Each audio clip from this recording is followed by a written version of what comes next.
We have gone forth. Look at yourself in the mirror. If you don't like what you see, the violet flame changes it.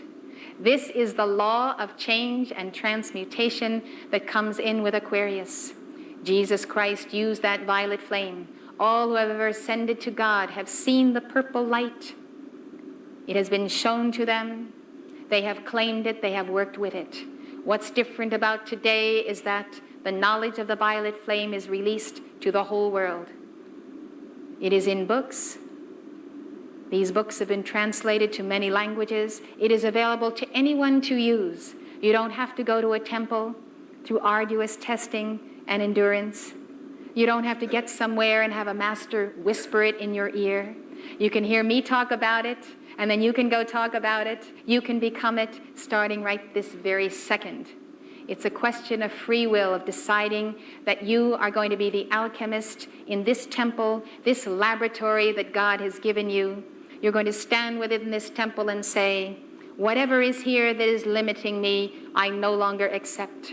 I'm calling to the Holy Spirit to release that sacred fire, and I understand that it is the violet flame quality of that sacred fire that will balance my negatives. Now, how do we create negatives? This is a law we have to understand.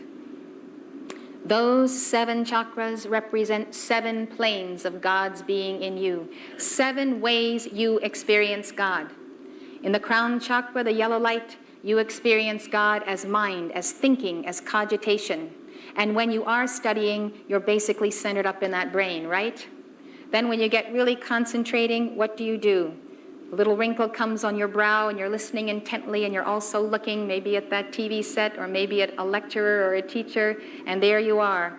This is the second plane of God's being you experience, concentration. That's the third eye, and it's the focus of science, music, vision, wholeness, single-eyed vision. If thine eye be single eye, whole body shall be full of light. When you see God as he really is with the third eye, you see perfection for everyone, and in yourself that light manifests. The third way you experience God is in the science of the spoken word, throat chakra. It's the power of God. And when you speak, you know that you can bless or curse life. You can lift people up with joy, or you can put them down with condemnation. We can do many things with our voices, including convey information or convey untruths. And therefore, the word has power in communication in the world today.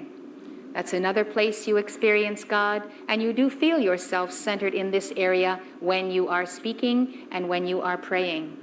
Next comes the heart chakra, another plane of God's being. This heart chakra is the place where you experience love, divine love, intense love. Love for one another, love for God, and you can feel that love going forth from you.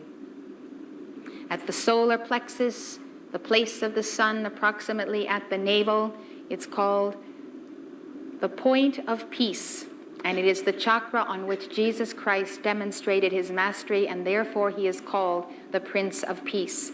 This is where we should experience peace, radiate peace. Jesus said that out of the belly would flow rivers of living water.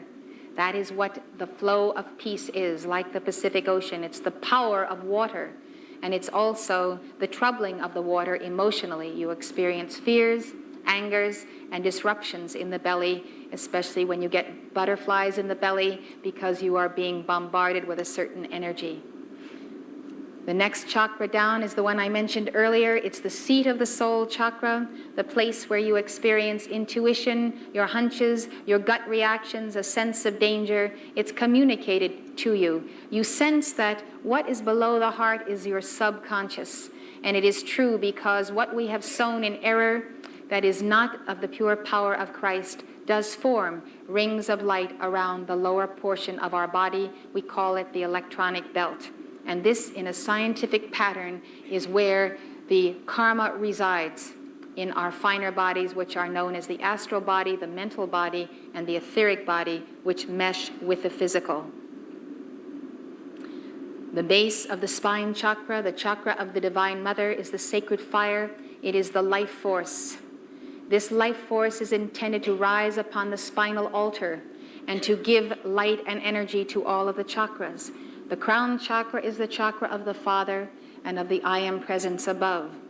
As you raise the sacred fire of the base chakra, and as the light of the Father descends, the light of the Mother goes all the way to the crown, united with the Father. The two descend to the heart and to the secret chamber of the heart. And that is the place where the Father, Mother, God give birth to the Christ in you. Now we experience the power of creation and procreation in the base of the spine chakra. We also experience that light ascending, and the white light that ascends is also the power of the ascension flame and the means whereby we weave our wedding garment, which is called the deathless solar body. Now, I've shown you 7 ways you experience God. You've been doing it every day, lifetime after lifetime. What we do then is sometimes we send forth pure ideas of the mind of God, pure vision, the pure power affirming God's will, pure love, great peace, the soul freedom we need to have, and the purity of the white light.